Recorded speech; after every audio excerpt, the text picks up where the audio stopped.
The story I'm about to tell you is a true and real story. If you have the courage, you will listen to this story carefully. In the winter of 1899, Kansas experienced the most brutal cold in recorded history. Temperatures plummeted to 40 degrees and snow buried entire homesteads for months. But in the small town of Hayes, something far more chilling than the weather was happening behind the doors of the Parker Brothers warehouse. When spring finally arrived and the snow melted, investigators discovered discrepancies in the county death records that would haunt them for decades. Over 300 families had supposedly died during that harsh winter, yet only 47 bodies were ever found in the town cemetery. The rest had simply vanished without a trace. What the Parker brothers were burning in their industrial furnaces wasn't just wood or coal. It was evidence of the most systematic and calculating crime spree in Kansas history, hidden beneath the guise of Christian charity and community service.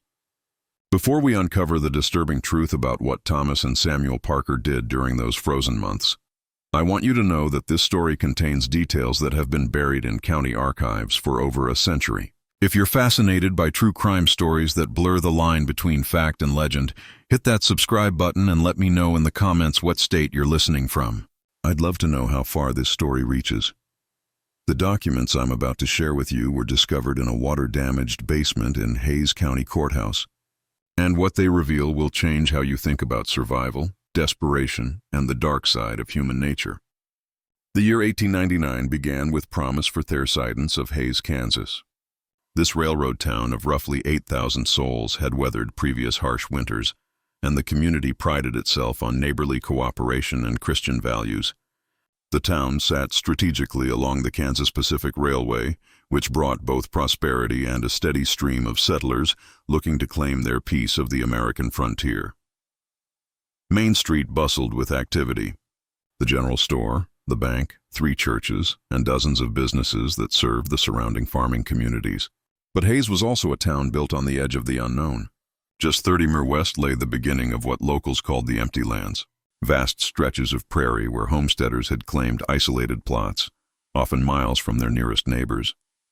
These brave families had built their lives in sod houses and wooden shanties, depending entirely on their own resourcefulness and the occasional supply runs to town for survival. Thomas and Samuel Parker had arrived in Hayes 5 years earlier in 1894 with enough capital to purchase a large warehouse on the outskirts of town. The brothers, then in their early 30s, presented themselves as entrepreneurs with a vision for serving the growing community. Thomas, the older brother, was tall and lean with prematurely gray hair, and the kind of piercing blue eyes that seemed to assess the value of everything they looked upon. Samuel was shorter, stockier, with calloused hands and a perpetual smile that never quite reached his eyes. Their business model was simple, yet essential. They provided cleaning and estate services for families in crisis. When homesteaders died from accidents, disease, or the harsh realities of frontier life, the Parker brothers would step in to handle the difficult aftermath. They would travel to the deceased family's property, remove bodies for proper burial, inventory, and sell personal belongings, clean the homestead, and prepare it for new occupants. In a time when death was common and resources were scarce, their services filled a crucial need. The brothers had built a reputation for discretion and efficiency. They owned 2 heavy wagons, employed several part-time workers, and maintained one of the few large furnaces in the area. Originally installed to process salvage materials and dispose of unsellable items, local families trusted them to handle their most difficult moments with dignity and respect. As autumn turned to winter in 1899, few could have predicted that nature was about to deliver the most devastating blow in Kansas history. The first snows arrived in early November, weeks earlier than usual. By December, temperatures had dropped to levels that old-timers claimed they'd never experienced. The railroad lines became unreliable. Supply runs to isolated homesteads grew dangerous, and the town of Hayes found itself increasingly cut off from the outside world. But Thomas and Samuel Parker saw opportunity where others saw catastrophe. They had survived previous winters by adapting their methods, and they possessed resources that most of their neighbors lacked. What nobody realized was that the brothers had been slowly refining their approach to their macabre business, finding ways to extract maximum profit from human tragedy. The brutal winter of 1899 would provide them with unprecedented opportunities to perfect their methods. The first sign that this winter would be different came on November 18, 1899, when the temperature dropped 30 degrees overnight. Sarah Henderson, who ran the telegraph office, later wrote in her diary that she had never seen ice form so quickly on the windows. By morning, the town square was buried under 18 in of snow, and the wind was howling with a ferocity that made conversation impossible outdoors. Within days, the railroad announced that service would be suspended indefinitely. Supply wagons from the east stopped arriving, and the families scattered across the prairie found themselves completely isolated. The Parker brothers, however, seemed remarkably well prepared for the crisis. Their warehouse was stocked with coal, preserved foods, and warm clothing. They had arranged for their furnace to be converted to burn multiple types of fuel, and they possessed the only reliable winter transportation in the area, a specially reinforced sled designed to navigate through deep snow. As December progressed, the situation grew desperate. Families began appearing at the Parker brothers' warehouse seeking help with heating fuel, food, or transportation to town. Thomas and Samuel welcomed these visitors with apparent compassion, offering assistance and shelter. However, those who worked closely with the brothers began to notice subtle changes in their behavior. Mary Kellerman, who served as the town's informal record keeper, later testified that the Parker brothers visited her office repeatedly during December, asking detailed questions about property ownership, inheritance laws, and the procedures for transferring land titles. They claimed to be planning ahead for the estate services they would likely need to provide once the winter ended. At the time, Mary thought their preparation was admirable. Only later would she realize the true purpose of their inquiries. The brothers also began making regular visits to isolated homesteads, ostensibly to check on families and offer assistance. They would arrive with supplies, warm clothing, and cheerful conversation. But according to witness accounts discovered decades later, these visits often preceded mysterious disappearances. The Kowalski family, who lived 12 mi north of Hayes, was visited by the Parker brothers on December 14th. Neighbors found their homestead abandoned 3 days later with no sign of where the family had gone. The brothers claimed they had helped the Kowalskis relocate to relatives in Missouri, but no such relatives were ever found. As Christmas approached, the temperature reached an unthinkable low of 38 degrees. The town's population began to dwindle as families either fled east or simply vanished. The Parker brothers, meanwhile, seemed to thrive in the chaos. Their furnace burned continuously, sending thick black smoke into the gray sky. The smell that emanated from their warehouse was unlike anything the townspeople had experienced before. A sickly sweet odor that seemed to cling to clothing and linger in the nostrils. Dr. Edmund Hartwell, the town's physician, made several attempts to investigate the source of the smell. Each time he approached the warehouse, however, he was politely but firmly turned away by the brothers, who claimed they were burning contaminated materials from homes where families had died of disease. Given the circumstances, Dr. Hartwell accepted this explanation, though he noted in his medical journal that the odor was unlike any disease-related material I have encountered in my practice. By New Year's Day, 1900, the situation had become surreal. The town of Hayes, which had boasted 8,000 residents just 2 months earlier, now seemed to house fewer than 2,000 souls. The Parker brothers claimed that most families had either died from the cold or fled to warmer regions. They had taken on the massive task of processing abandoned properties, working day and night to salvage what they could and prepare homes for eventual resettlement. But a few observant residents began to notice troubling patterns. Properties that had been abandoned were somehow being transferred to new owners with unusual speed. Valuable items from deceased families were appearing in the brothers' warehouse for sale, often within days of the supposed deaths. Most disturbing of all, the brothers seemed to have an uncanny ability to predict which families would disappear next. The first person to voice serious concerns about the Parker brothers was Janet Thornfield, a widow who ran a small boarding house near the center of town. Janet had lived in Hayes for over 20 years and prided herself on knowing every family within a 50-mile radius. As the winter deepened, she began keeping detailed notes about the families who'd supposedly died or fled. Her records, discovered in 1962 during thernovation of her former boarding house, paint a disturbing picture of systematic deception. According to Janet's notes, the Parker brothers were reporting family deaths at a rate that defied statistical probability. During the months of December and January, they claimed to have processed the estates of 43 families, ranging from elderly couples to families with young children. Yet Janet's careful observations revealed that many of these families had been in good health and possessed adequate supplies when she had last seen them. The Brennan family, for example, had visited Janet's boarding house on December 20th, appearing well-fed and in good spirits. Mrs. Brennan had even purchased supplies for what she described as a comfortable winter in their homestead. Yet 5 days later, the Parker brothers reported that the entire family had frozen to death in their home.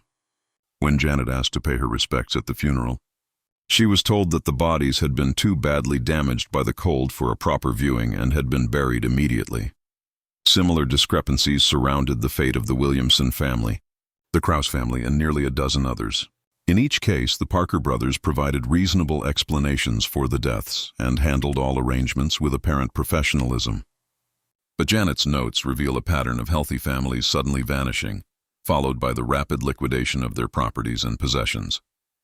Janet's suspicions deepened when she witnessed something that would haunt her for the rest of her life. On the evening of January 15, 1900, she was walking past the Parker brothers' warehouse when she heard voices coming from inside. Through a gap in the wooden siding, she glimpsed what appeared to be a family, a man, woman, and 2 children standing near the furnace. The family seemed to be in distress, and Thomas Parker was speaking to them in low, urgent tones. Janet couldn't make out the words, but she clearly heard the woman crying and one of the children asking, "When can we go home?" Janet waited for nearly an hour, expecting to see the family emerge from the warehouse. Instead, she heard the furnace door open and close several times, followed by the sound of heavy objects being moved. When she finally worked up the courage to look through the gap again, she saw only Thomas and Samuel Parker working methodically to feed materials into the furnace. The family was nowhere to be seen. The next morning, Janet inquired discreetly about the family she had seen. The description she provided matched the Hendricks family, who had been reported as frozen to death in their homestead 2 days earlier.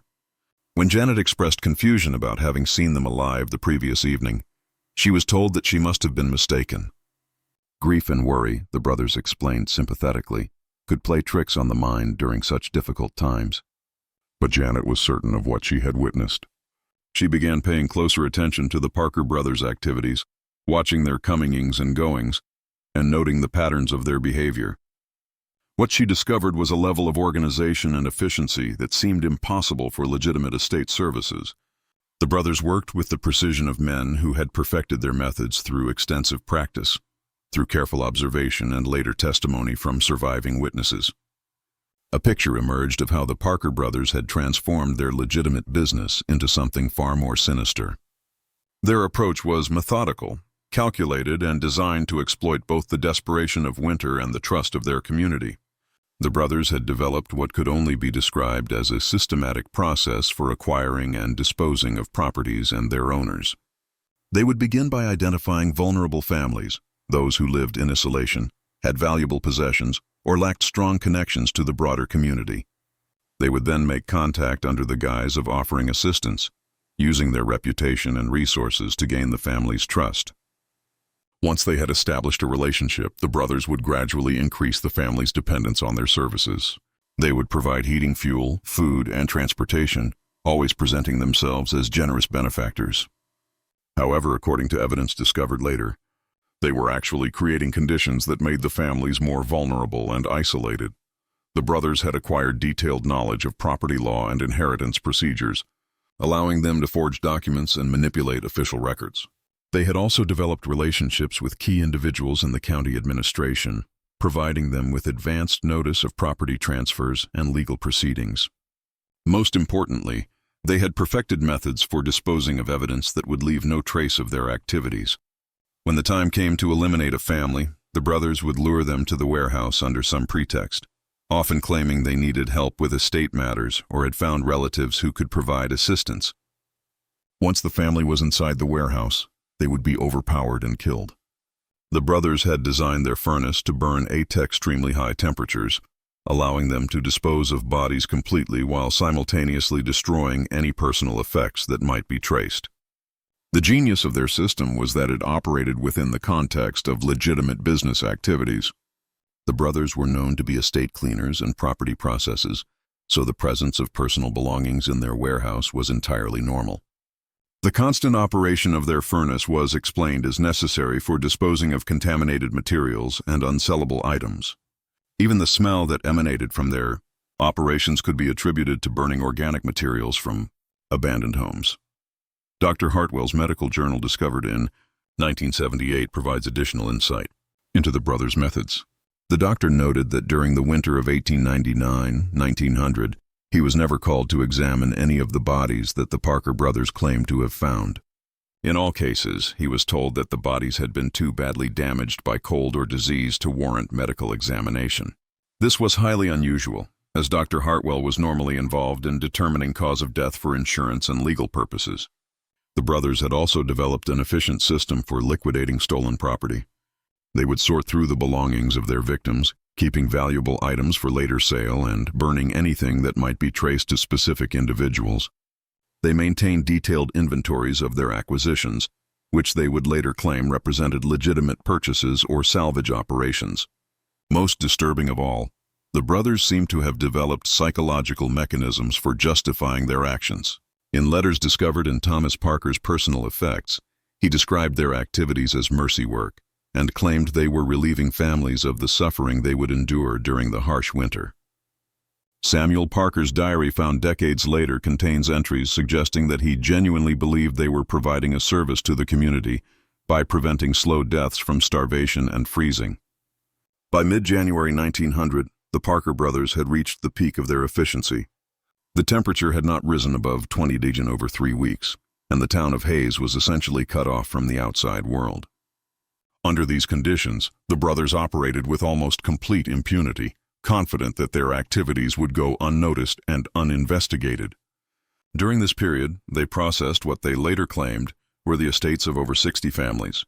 The mathematical impossibility of this number should have raised immediate suspicions, but the extreme conditions made normal oversight impossible. The county courthouse was often inaccessible due to snow. The railroad remained suspended, and communication with state authorities was virtually impossible. The brothers had also refined their selection process to focus on families with the most valuable properties and possessions. They maintained detailed records of land ownership, livestock holdings, and stored goods, allowing them to prioritize their targets based on potential profit. They had developed the ability to forge property transfer documents with remarkable skill, often completing transactions that would have required weeks of legal proceedings under normal circumstances. Evidence suggests that during the peak period, the brothers were processing multiple families per week. Their warehouse operated around the clock, with the furnace burning continuously and workers moving materials in and out at all hours.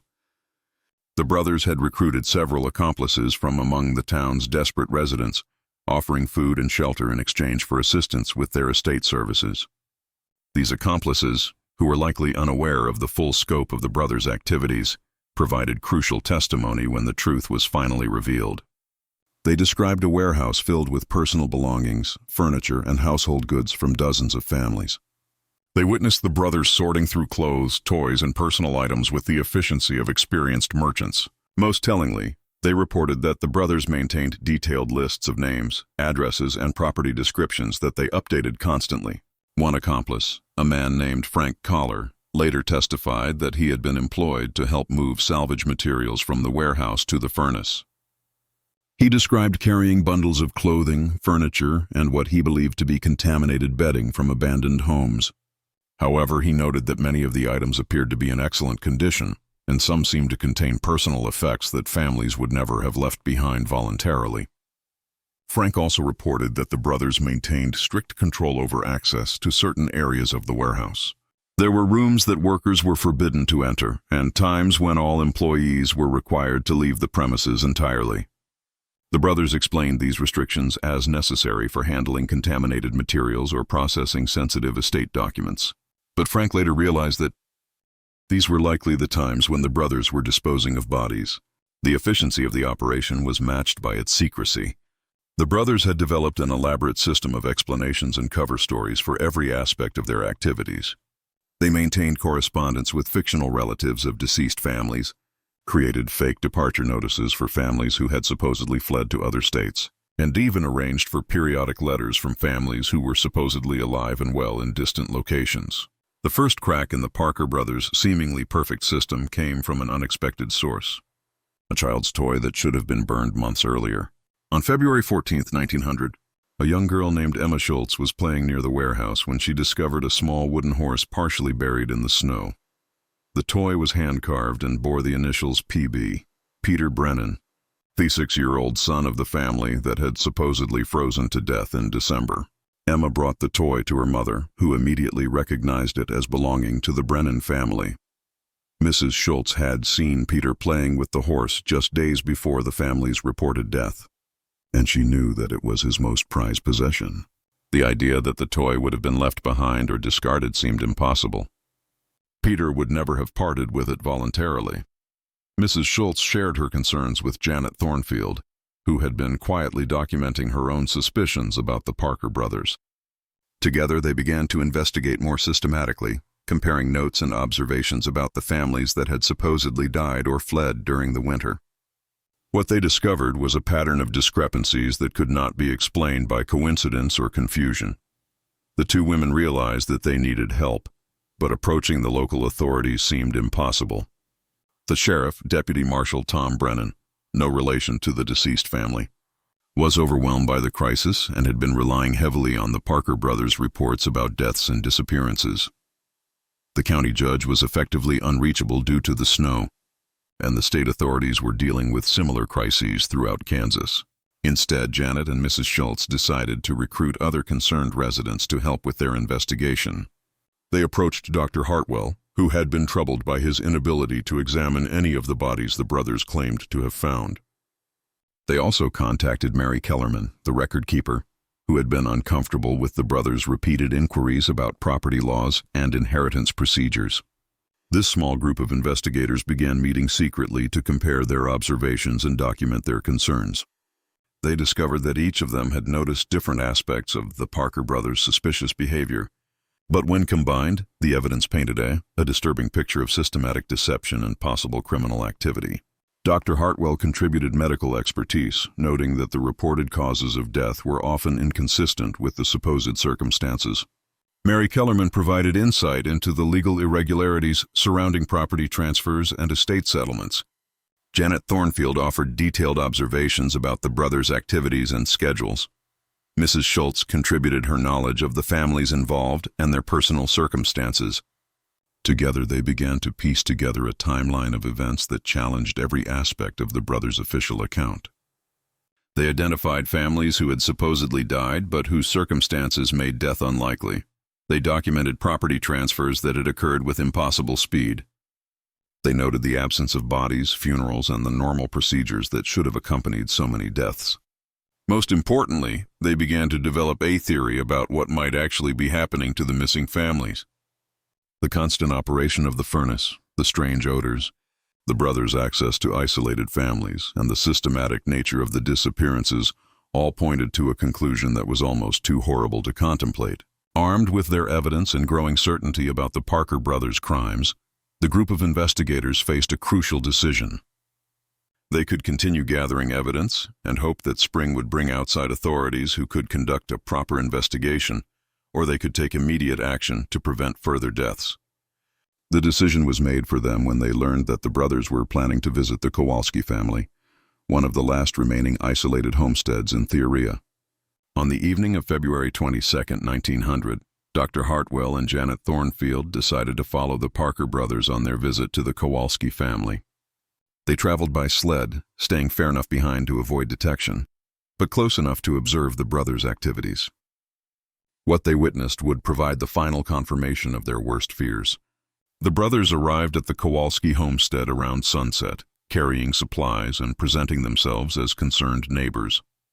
They were welcomed warmly by the family who'd been isolated for weeks, and were grateful for the contact. Dr. Hartwell and Janet watched from a distance as the brothers entered the home and spent several hours inside. Around midnight, the brothers emerged from the house with the Kowalski family, parents, and 3 children. The family appeared to be carrying personal belongings and seemed to be preparing for travel. The brothers loaded the family into their sled and began the journey back toward town. Dr. Hartwell and Janet followed at a safe distance, expecting to see the family delivered to safety in Hayes. Instead, the brothers' sled went directly to their warehouse. The family was led inside and the building was secured. Dr. Hartwell and Janet waited for hours, expecting to see the family emerge, but by dawn there was no sign of them. The only activity was the continuous operation of the furnace, which seemed to be burning with unusual intensity. Convinced that they had witnessed the abduction of the Kowalski family, Dr. Hartwell and Janet returned to town to gather their fellow investigators. They realized that they could no longer wait for outside authorities. They had to act immediately to save the Kowalski family and prevent further deaths. The group decided to confront the Parker brothers directly. Demanding an explanation for the Kowalski family's disappearance and presenting their evidence of the brothers' suspicious activities, they approached the warehouse on the morning of February 23rd. Armed with their documentation and prepared for a confrontation, Thomas Parker met them at the warehouse door, maintaining his characteristic calm demeanor. When asked about the Kowalski family, he explained that they had been suffering from severe frostbite and malnutrition, and that he and Samuel had transported them to relatives in Junction City.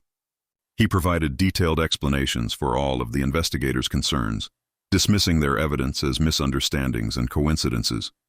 However, Dr. Hartwell made a crucial observation during this confrontation. As Thomas Parker spoke, the doctor noticed stains on the man's clothing that appeared to be blood. When he pointed this out, Thomas claimed that he had been butchering livestock for food preparation. But Dr. Hartwell, with his medical training, recognized that the stains were consistent with human blood rather than animal blood. The confrontation escalated when Janet Thornfield demanded to search the warehouse for evidence of the Kowalski family's presence. Thomas Parker refused, claiming that the building contained sensitive materials and contaminated items that could pose health risks. However, his refusal only heightened the investigators' suspicions and convinced them that their worst fears were justified. Unable to gain voluntary access to the warehouse, the group of investigators decided to involve what remained of the local authorities. They approached Deputy Marshal Tom Brennan, presenting their evidence and demanding an official investigation. Initially skeptical, Brennan was eventually convinced by the accumulation of evidence and the urgency of the situation. On February 25, 1900, Deputy Marshal Brennan, accompanied by Dr. Hartwell and 3 other volunteers, forced entry into the Parker brothers' warehouse. What they found inside would become the subject of official reports, criminal proceedings, and decades of investigation. The warehouse was divided into several sections, each serving a different purpose in the brothers' operation. The main area contained hundreds of personal items, clothing, furniture, tools, and household goods organized with meticulous care. Each item was cataloged and tagged, suggesting a systematic approach to inventory management. In a separate room, the investigators found detailed records of the brothers' activities. These documents included property maps, family information, financial records, and correspondence related to estate transactions. The level of detail was staggering. The brothers had maintained comprehensive files on virtually every family in Theoria, including information about their resources, vulnerabilities, and potential value. Most disturbing were the personal effects that should have been buried with the deceased families. The investigators found jewelry, family photographs, religious items, and other possessions that families would never have parted with voluntarily. These items were sorted and cataloged like merchandise with notes indicating their estimated value and potential for a sale. The furnace area provided the most horrifying evidence. The brothers had modified their furnace to burn at extremely high temperatures capable of completely consuming organic materials. Around the furnace, the investigators found bone fragments, partially burned clothing, and other remains that suggested the brothers had been using the furnace to dispose of human bodies. Dr. Hartwell collected samples of the bone fragments and other organic materials for analysis. His medical examination confirmed that the remains were human, representing multiple individuals of different ages. The doctor estimated that the furnace had been used to dispose of dozens of bodies, possibly over 100 during the winter months. The investigators also discovered evidence of the brothers' most recent activities. In a locked room, they found the personal belongings of the Kowalski family, including the children's toys and the parents' clothing. The items were arranged as if they had been recently sorted and cataloged, suggesting that the family had been processed within the past few days. Most chilling of all was a journal kept by Samuel Parker, which contained detailed descriptions of the brothers' methods and philosophy. The journal revealed that the brothers had gradually developed their system over several years, perfecting their techniques and justifying their actions through a twisted logic of mercy and efficiency. When confronted with the evidence found in their warehouse, the Parker brothers initially attempted to maintain their innocence, claiming that they had been operating a legitimate estate service and that any irregularities were the result of the extreme conditions of the winter. However, the overwhelming physical evidence and the testimony of witnesses made their guilt impossible to deny. Thomas Parker, the older brother, eventually provided a partial confession in exchange for assurance that his younger brother would be spared execution. His confession revealed the full scope of their activities and provided details about their methods, motivations, and the number of families they had killed. According to Thomas's confession, the brothers had eliminated 47 families during the winter of 1899-1900, representing approximately 200 individual victims. They had begun their activities as a response to the extreme conditions initially targeting families who were already close to death from cold and starvation. However, as their system became more refined and profitable, they had begun actively seeking out healthy families with valuable properties. The brothers had developed sophisticated methods for luring families to their warehouse, often claiming that they had found relatives who could provide assistance or that they needed help with estate matters. Once the families were inside the warehouse, they would be overpowered and killed, usually by suffocation or blunt force trauma to avoid creating blood evidence. The bodies were then processed through their modified furnace, which could completely consume human remains within several hours. Personal belongings were sorted and cataloged with valuable items kept for resale, and everything else destroyed. The brothers had created an elaborate system of false documentation to explain the family's disappearances and to facilitate the transfer of their properties.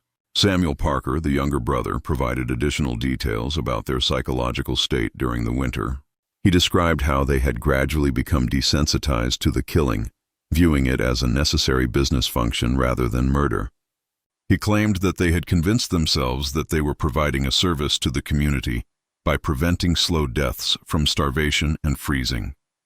The brothers' trial became one of the most notorious criminal proceedings in Kansas history. The evidence against them was overwhelming, including physical remains, documented confessions, and testimony from multiple witnesses. The trial revealed the full scope of their crimes and provided insight into the psychological mechanisms that had allowed them to commit such systematic murders. Both brothers were convicted of multiple counts of murder and sentenced to death. However, the legal proceedings were complicated by questions about jurisdiction, the extreme circumstances of the winter, and the challenges of proving specific crimes when so much evidence had been destroyed. The discovery of the Parker brothers' crime sent shockwaves through Kansas and the broader region. The systematic nature of their murders, the sophisticated methods they had employed, and the number of victims involved made their case unique in American criminal history. The trial proceedings were covered extensively in newspapers throughout the Midwest, and the case became a subject of study for criminologists and legal scholars. The immediate aftermath of the discovery created serious problems for the community of Hayes. The brothers' activities had resulted in the loss of a significant portion of the town's population, and many property ownership records had been falsified or destroyed. Legal proceedings continued for years as authorities attempted to determine the rightful owners of properties that had been illegally transferred. The case also raised difficult questions about community responsibility and the systems that had allowed such crimes to go undetected.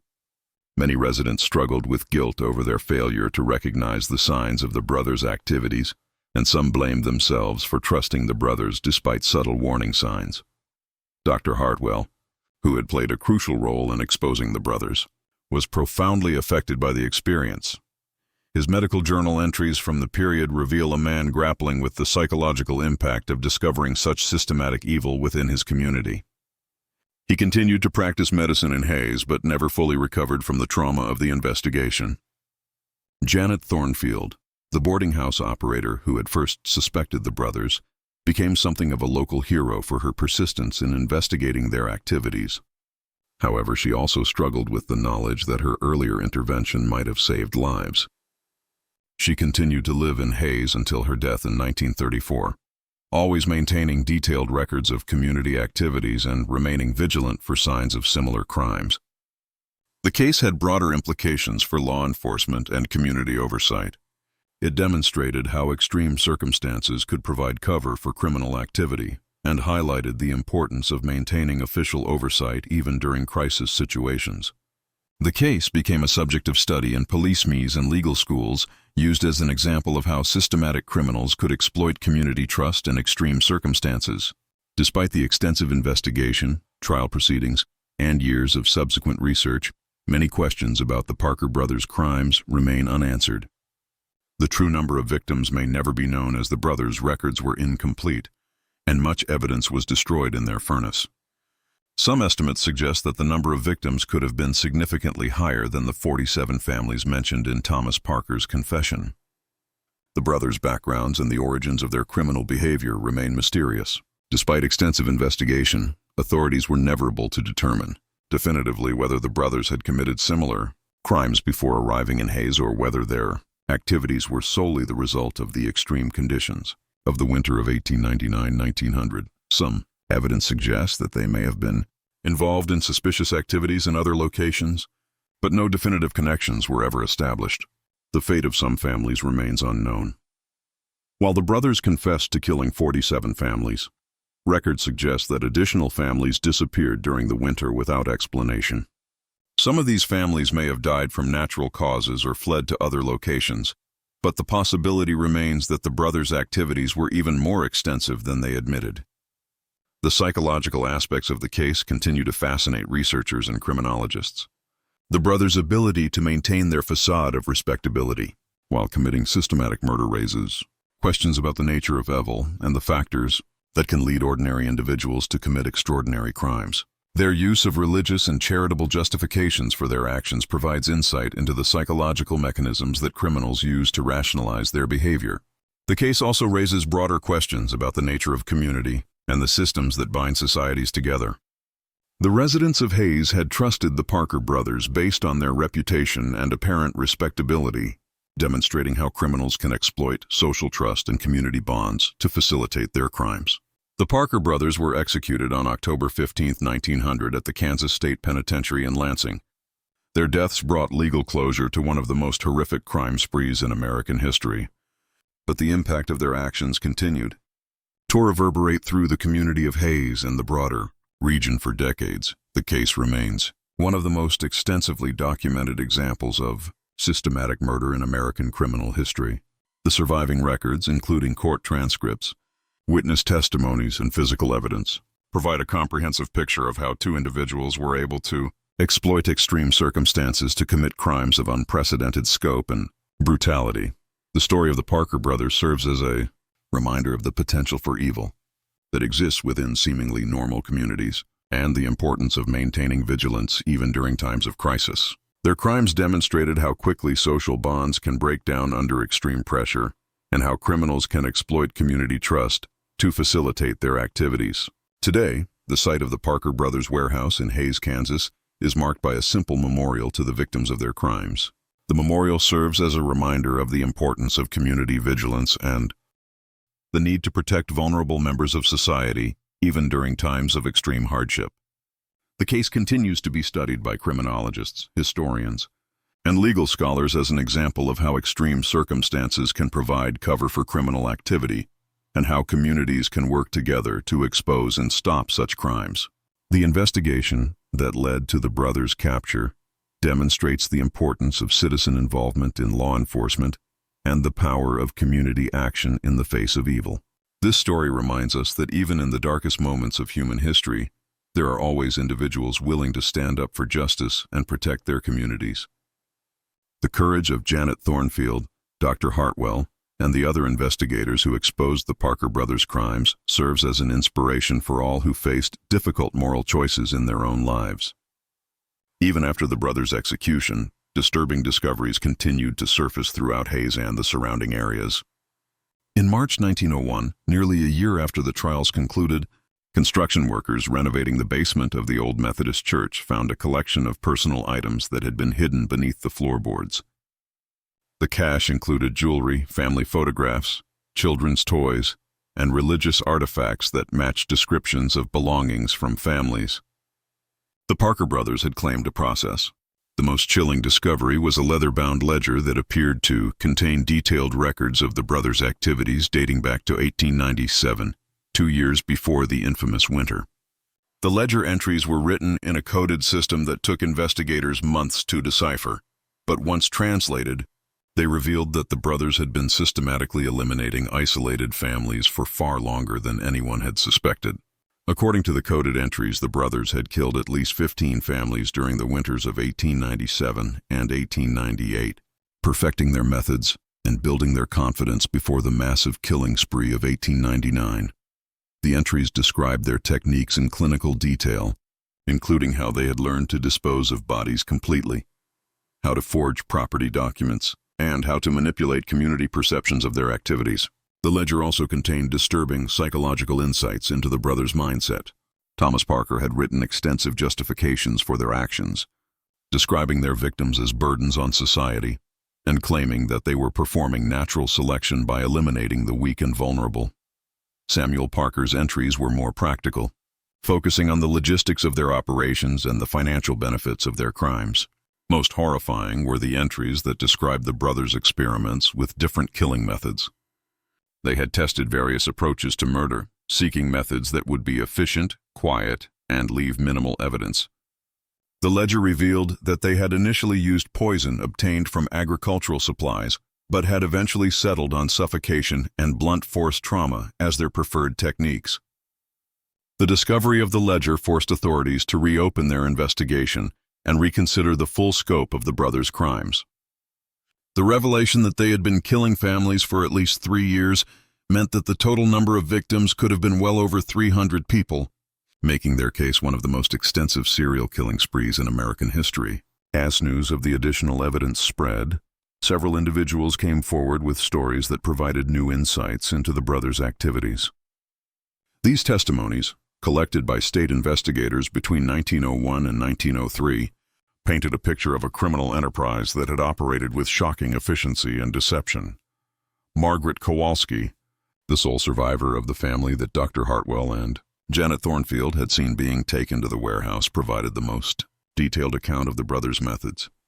Margaret had been visiting relatives in Junction City when her family was eliminated, and she returned to Hayes in spring 1900 to find that her entire family had supposedly died of exposure.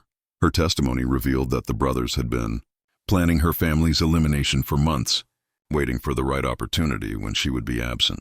According to Margaret, the brothers had visited her family repeatedly during the autumn of 1899, offering assistance with winter preparations and gradually gaining her family's trust. They had provided her family with contaminated heating fuel that burned inefficiently, forcing them to depend on the brothers for additional supplies. They had also spread rumors in town that the Kowalski family was suffering from a contagious disease, isolating them from potential help. Margaret's testimony also revealed that the brothers had been systematically poisoning isolated families with small doses of arsenic obtained from agricultural supplies. This poison weakened their victims and made them more susceptible to cold and disease, creating conditions that would make their deaths appear natural. The brothers would then offer to help the weakened families, ultimately luring them to the warehouse for elimination.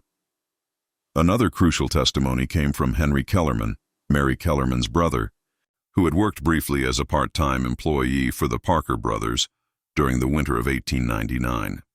Henry had been hired to help with what he believed was legitimate estate clearing work, but he had witnessed activities that had troubled him at the time and terrified him once he understood their true nature.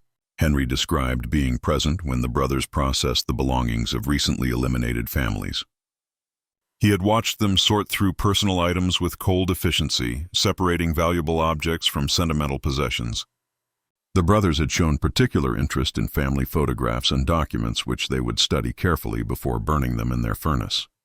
Most disturbing was Henry's account of the brothers' conversations during these sessions. They would discuss their victims with casual indifference, referring to them be their property values rather than their names. Thomas Parker would often comment on the efficiency of their operations, expressing satisfaction with how cleanly they had eliminated entire families without leaving evidence. Henry also provided details about the brothers' disposal methods. He had helped them carry what he believed were bundles of contaminated clothing and bedding to the furnace, but he now realized that these bundles had likely contained human remains. The brothers had been meticulous about ensuring that nothing identifiable survived the burning process, often grinding down bone fragments and mixing them with ash before disposal. The revelation of the full scope of the Parker brothers' crimes created a crisis of faith within the community of Hayes. Residents struggled to understand how such systematic evil could have operated in their midst for years without detection. The discovery that the brothers had eliminated families for 3 years before their massive killing spree of 1899 raised painful questions about community responsibility and the warning signs that had been ignored. Church leaders organized special prayer services and community meetings to help residents process the trauma of the revelations. The Methodist minister, Reverend William Hartwell, Dr. Hartwell's brother, delivered a series of sermons about the nature of evil and the importance of community vigilance. These sermons, preserved in the church archives, provide insight into how our religious community grappled with the existence of such systematic evil within their midst. The economic impact of the crimes also continued to reverberate throughout the region. The brothers had illegally acquired vast amounts of property and possessions, creating a complex web of false ownership that took years to untangle. Many legitimate property owners had to engage in lengthy legal battles to reclaim their rightful possessions, and some properties were never successfully returned to their original owners.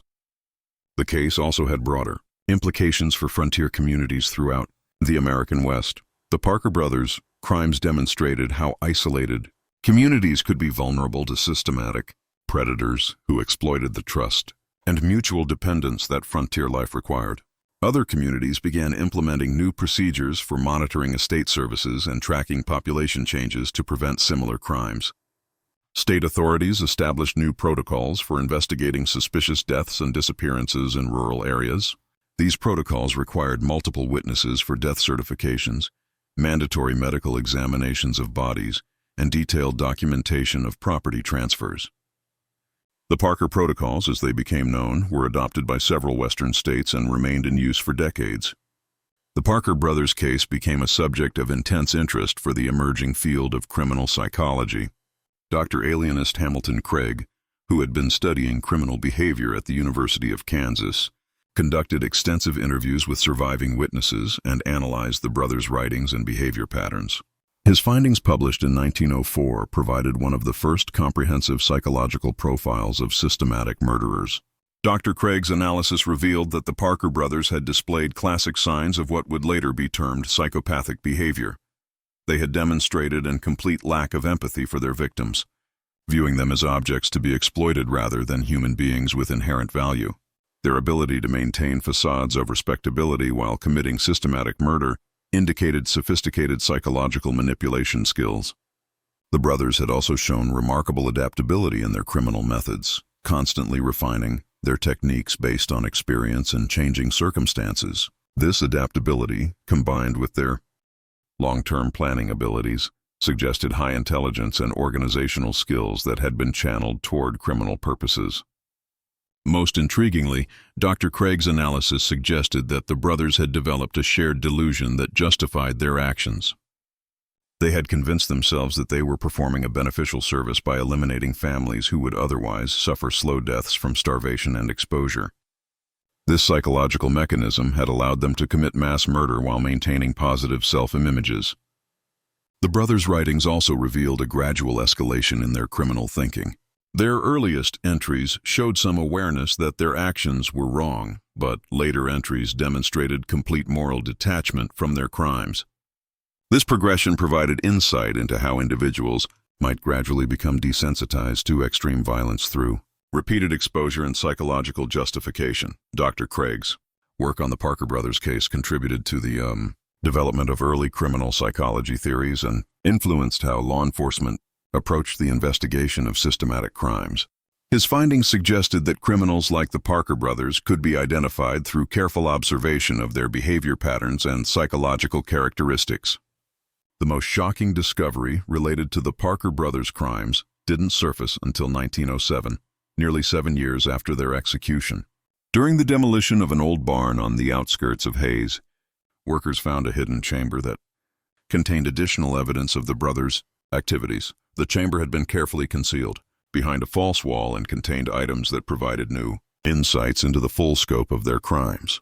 The hidden chamber contained hundreds of personal items that had belonged to the brothers' victims, including jewelry, photographs, religious artifacts, and family documents. The items were organized with meticulous care, suggesting that the brothers had maintained this collection as some form of trophy room or memorial to their crimes. Most disturbing were the detailed maps and diagrams that showed the locations of unmarked graves throughout the region. These documents revealed that the brothers had not always used their furnace to dispose of bodies. In some cases, they had buried victims in remote locations, marking the grave sites for future reference. The maps led investigators to 17 additional burial sites, containing the remains of 43 individuals. The discovery of these graves provided final confirmation of the true scope of the Parker brothers' crimes.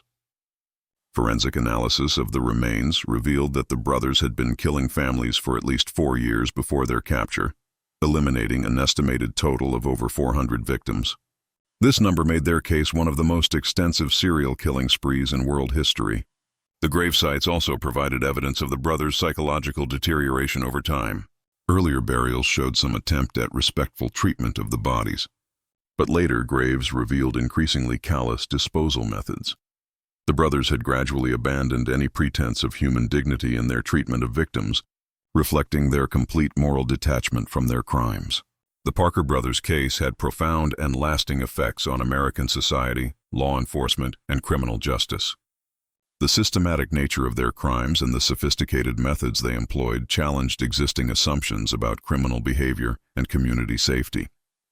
The case demonstrated that extreme evil could exist within seemingly normal communities, and that traditional social safeguards might be insufficient to prevent such crimes.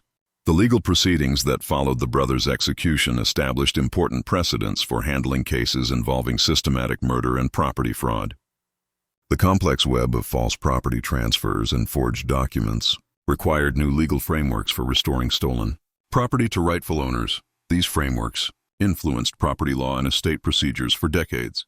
The case also had significant impact on the development of law enforcement techniques. The investigation that exposed the brothers' crimes demonstrated the importance of community cooperation in solving complex criminal cases. The success of the citizen investigators who first suspected the brothers helped establish the principle that community members have both the right and responsibility to report suspicious activities to authorities. The psychological analysis of the Parker brothers contributed to the early development of criminal profiling techniques. Dr. Craig's work provided a foundation for understanding how systematic murderers think and operate, influencing how law enforcement approached similar cases in the future. The case became a standard example in criminal psychology courses and police training programs. The community of Hayes itself was forever changed by the revelation of the brothers' crimes. The town's population had been devastated by the murders, and many survivors struggled with trauma and guilt for decades. The community developed new traditions and institutions designed to preserve the memory of the victims and prevent similar crimes from occurring. A memorial park was established on the site of the Parker brothers' warehouse, featuring monuments to the victims and educational displays about the importance of community vigilance. The park became a place of remembrance and reflection, helping the community process the trauma of the crimes and honor the memory of those who had died. Despite extensive investigation, prosecution, and ongoing research, some aspects of the Parker brothers' case remain mysterious. The true number of victims may never be known, as the brothers' records were incomplete and much evidence was destroyed. Some estimates suggest that the number could have been even higher than the confirmed 400 victims, making their case possibly the most extensive serial killing spree in human history.